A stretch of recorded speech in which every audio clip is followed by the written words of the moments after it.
So we've made it to day 20 on our journey across the Hexatetraglyph. That's this oracle board sitting here in front of us. If you're new here, I suggest going back and watching the first video where I cover the basics. But in short, this is like a miniature sacred space where seekers like you and I can take a contemplative walk across a map that looks like the I Ching. There's 64 endpoints. Each one represents a hexagram. You start at the center. You move one position per day for 27 days, which is the amount of time it takes for the moon to travel through the zodiac. And on the 27th day, you reach an endpoint. You consult the I Ching. For the first 26 days, though, you utilize astrology. You look at the current astrological weather, you see the conditions, and you work with a single planet to come up with an idea, a topic for your journal, a tarot card spread, some sort of theme for the day. And then you draw 3 tarot cards and gather information, get insights using the cards. That's 3 cards a day for the first 26 days, which 3 times 26 equals 78. That allows you to see the whole deck. 78 cards in a deck. So because you work with the whole deck and you travel alongside the moon, you have the opportunity to work with all 12 zodiac signs, all 78 tarot cards, and receive one of 64 hexagrams from the I Ching. So you utilize 3 different esoteric systems, 3 different divination systems to do some self-exploration. It's like an inner rite of passage or initiation. All right, so with that said, we're going to go ahead and draw 2 tokens. These represent planets, and then we will choose one of them to work with. All right, so I'm going to just reach in and grab 2 planets. And you wouldn't believe it, but I drew the same ones again. Mars and the Sun. Mars is in Libra, and the Sun is in Virgo. I'm going to put Mars on the left, or no, I'm going to put Mars on the right, and I'm going to put the Sun on the left. The Sun being in Virgo, I'm going to say is Yin. Yin goes on the left, and Mars I'm going to say is Yang, that it's in Libra. I'll put that on the right. So we're on position T. We've traveled down on the first pathway, which was a Yin movement, gave us our first line of our hexagram as Yin. Then we traveled left, completed the pathway on the left side, which is also Yin. So then we received another Yin line.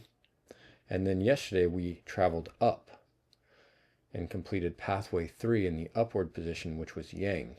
Because up is Yang, right is Yang, down and left are both Yin. So what we've created is the trigram of mountain, which is Yin, Yin, and then Yang. So line 1 and line 2 are both Yin, and line 3 is Yang. So now we know we're going to get 1 of 8 hexagrams. Now that we're on day 20, we finally know that one of these 8 hexagrams is going to be our final destination. And since I've worked with Mars and Libra yesterday, I guess we'll work with the Sun and Virgo. And so is what comes to mind for me is purification. And it's interesting because I've been talking about getting into some sort of tradition. I've been thinking about that, and I was thinking about personal traditions. And I recently bought this book, well, maybe about a year ago or something, this big Golden Dawn book. And there's all kinds of rituals in here. I'm not great at participating in things like this. On my birth chart, I have the moon in Aquarius. I was born at night or early morning, and I'm kind of I'm a bit of a black sheep. I'm a black sheep. I'm a lone wolf. I'm all that stuff. We've talked about that a lot. Feels kind of self-indulgent to keep talking about it, but this is my transformative journey that I'm trying to really do self-work on, and it's an experiment. I'm leaving this out here as like a case study if anybody wants to take a look how this is done and how it's impacted me. So despite feeling a little awkward talking about myself day in and day out on this camera, I'm going to see this through. And I'm going to talk about this again. I'm a bit of a lone wolf. Sometimes I feel like I'm an outcast, but that's probably a little bit of victim kind of stuff there. I think it's a lot of it's self-inflicted, or else maybe I just don't fit norms very easily. That's not anyone else's fault, really. But it's personality related. Nevertheless, I do want tradition and I do want connections. I do. But one of the ways to get tradition doesn't have to be with other people. I could have some of my own rituals, like what I've read about in that Golden Dawn book. And I get the feeling that some of those rituals in there are really about purification. And that's the same with like Neoplatonism, with Hermeticism, and truly like all kinds of alchemical ideas. It's like these 7 classical planets that we work with here. Like the alchemists would take you through the stages of alchemy,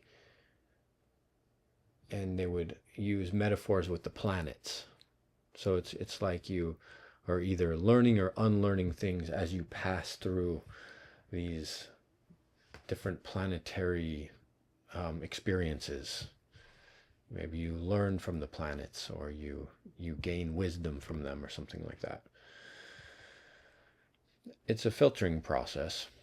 And that's what I've been trying to do here, kind of a purification, a sort of alchemy. And I've had quite a few dreams about this stuff. I had a dream where I was burnt and killed in a fire. And it was the weirdest thing because my body was gone, but my spirit was still there. At first I just looked at it like it was the smoke, but then I realized I'm still alive. I'm purified here. I'm like just this essence. And I realized it was like some sort of alchemical symbol. And I had that dream not very long ago. It's a long dream. It's one of my longer dreams, really. But that was a part of it, that I was so disturbed in the dream when I was on fire, And of course, in dreams, you don't really feel pain that much or at all. But I was still horrified. Like, I'm on fire. I'm burning up. But then somehow there was like this essence left over. And it was extremely liberating. And so the reason why I'm thinking about all this right here is because the sun's been in Virgo, I've been doing a little bit of research on Virgo and thinking about it. And I've always been a little confused by that sign, but I got interested in this idea of purification. And I thought, well, if I see that Virgo symbol come up again, if I see that that sign come up again, maybe I should do something with purification. And I think a ritual would be good, but it's not like how do I put this? I think my goal is, it's coming from a skeptical place. I don't work with archangels, or I don't fully understand those things. When people are naming spirits and angels and demons and daemons, I don't know how to express the way I look at those things. They're symbolic, but I see the world essentially as symbolic because I'm kind of an idealist. You can look into Bernardo Kastrup if you're interested in kind of my worldview, but I'm somewhere in the ballpark of his form of idealism. I still remain open. I still remain open to mystery, and that's my point. Is I don't try to give hard explanations because I say whatever's happening, we only are partially aware of or only kind of know to the extent that our minds can. So I see mystery in everything. So I don't write off mystical experiences, things people would call supernatural and so forth. Um, I just have my own kind of way of working with them. So I see magic and I think there's something beneficial there. Um, when I see those rituals, the banishing rituals, the greater and lesser pentagram rituals, and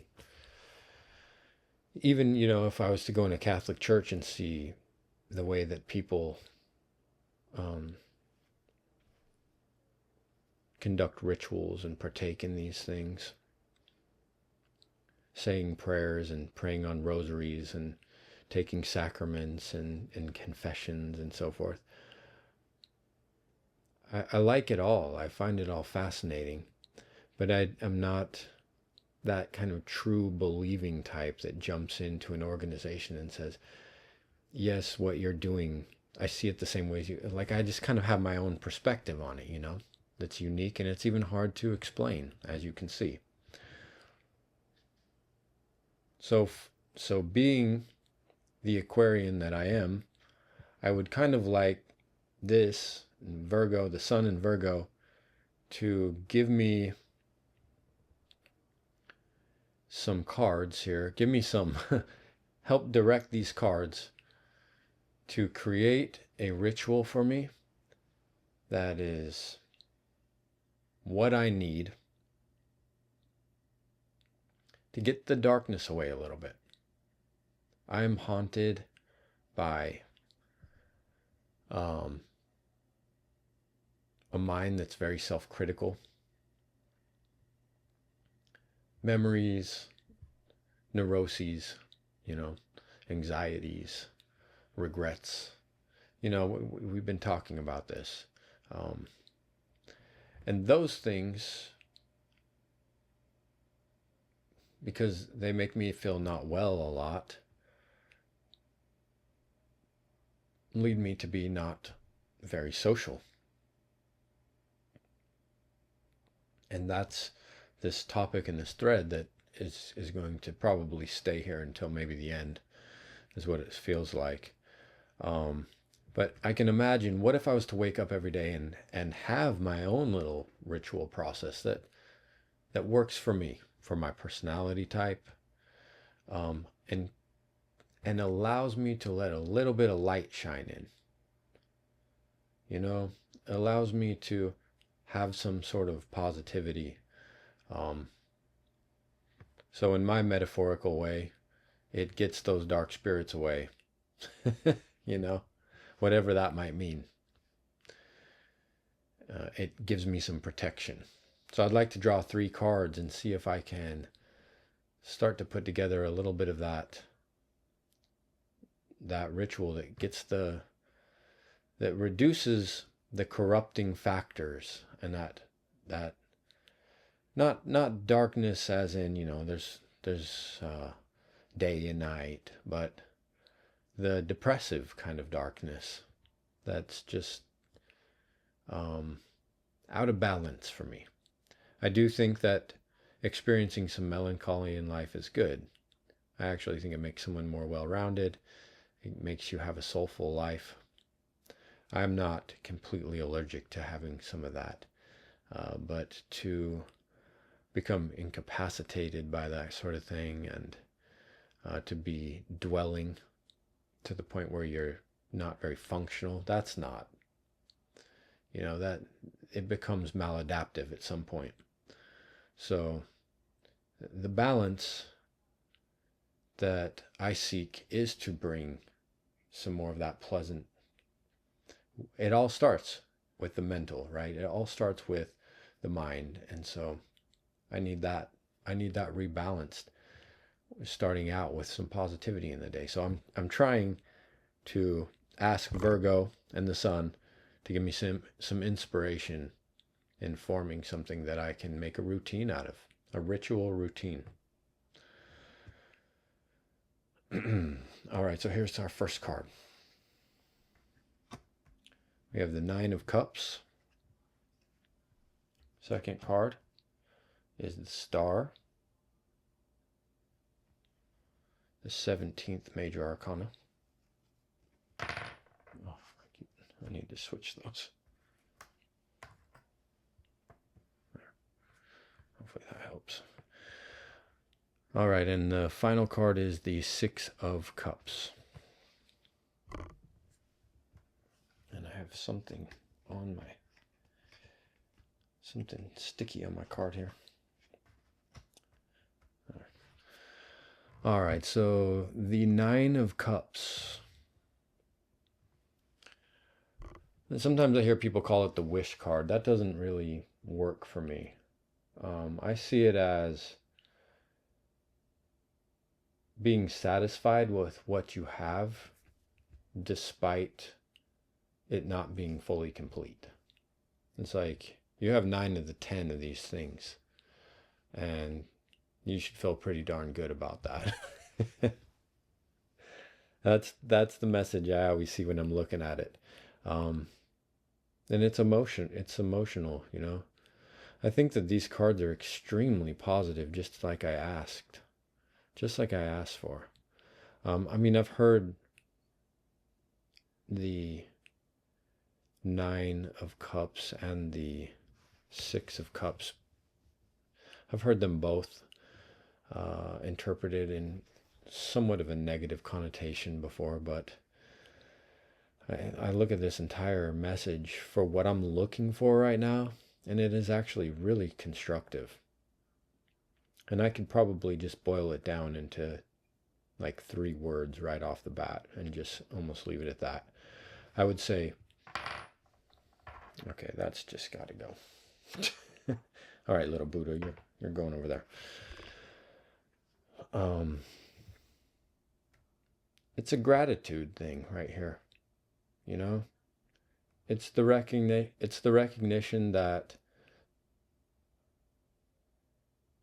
completion is more just something that you can have an idea of, but not something you'll experience. But it is a frame of mind, or it's in the heart, right?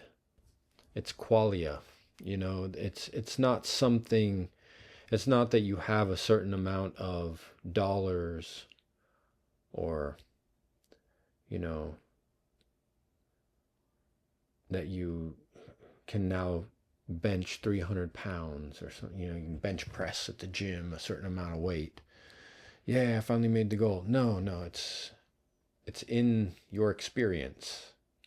It's in your perception of the world and your perception of life. Even if you set a goal to bench go to the gym and bench press 300 pounds and you're only benching 250, you can still be just as happy right there in that moment as you will be when you reach your goal. If you know how to get your mind into that place where you can be happy right here and now, even though there's still room for improvement, even though you might have potential you haven't reached yet, you still can be just as happy right here and now, because that is it's your internal state, right? It's not out there, it's within you. And I see that in that card just right away. It's the mindset. So, satisfaction, the Star. What do I lack? I lack hope. very often. And I see the star as a guiding light. And it's alchemical too, you know. There's definitely like an alchemical motif in that card and the stars. And even I was talking about it earlier. When you look at alchemical artwork, you usually see the stars, the planets. So there they are, you know, the classical planets. So it's, to me, it's like there's something to look forward to, and a reminder that we're always in a process of transformation. We're picking up new life experiences, and sometimes when you're going through your hardest stuff, those things are what's going to maybe transform you to be more satisfied someday, to be more whole, to know yourself better than ever.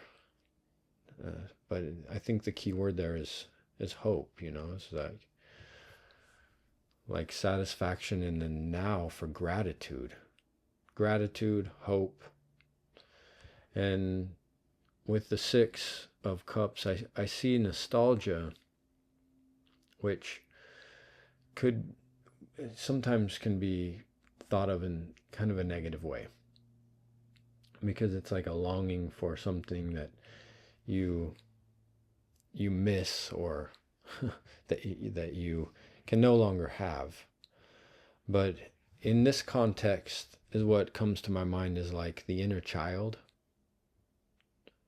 It's like a reconnection with a whole inner child that's still available. Because the reason why that comes to my mind too is because with Virgo, you think of the child as pure. You know, it's like when you're very, very young and you haven't even been exposed to any kind of, I mean, you're just innocent. You haven't been corrupted by a bunch of stuff yet. Perhaps that inner child spirit is still like alive somewhere, right? It's a good part of a meditation to have. So I sort of see like a present, a future, and a past. It's kind of out of order. You know, maybe it should get swapped around here, where it goes past, present, future. If the cards would have got laid out like that, it might be a little easier to explain my way of looking at these.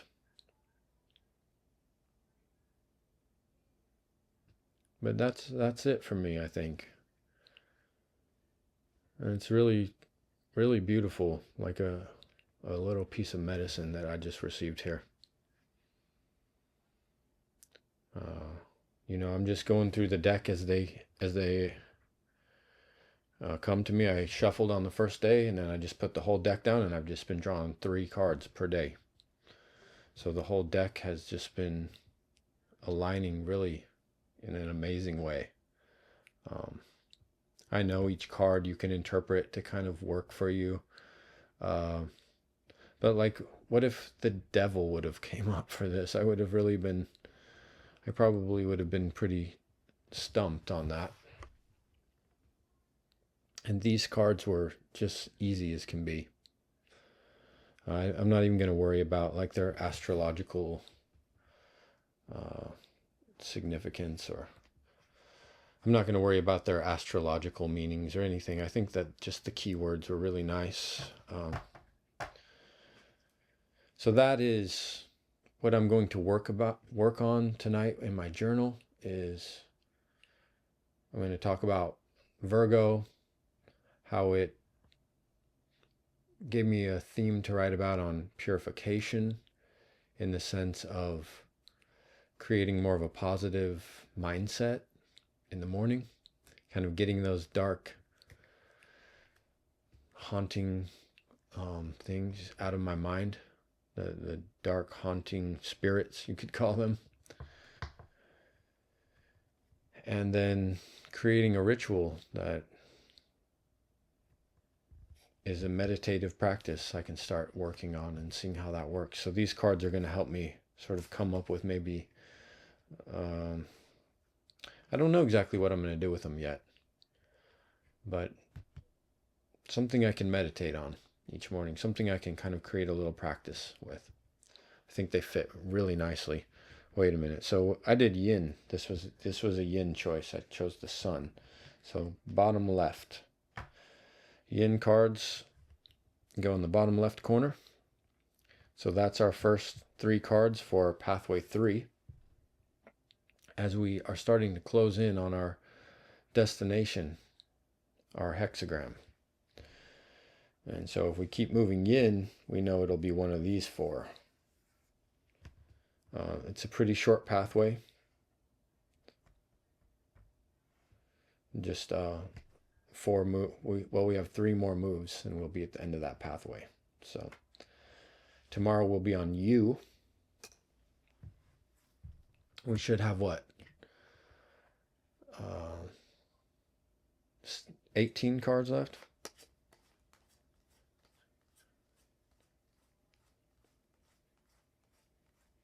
Yep, 18 cards. So we didn't mess anything up. I'm glad I just thought to do that. Yeah, everything's on track. So when we get to an endpoint, we will have no cards left. Once we reach one of these Z tiles, we'll use our final 3 cards. And then we'll have no cards, so that's why we'll have to pull out the I Ching at the end.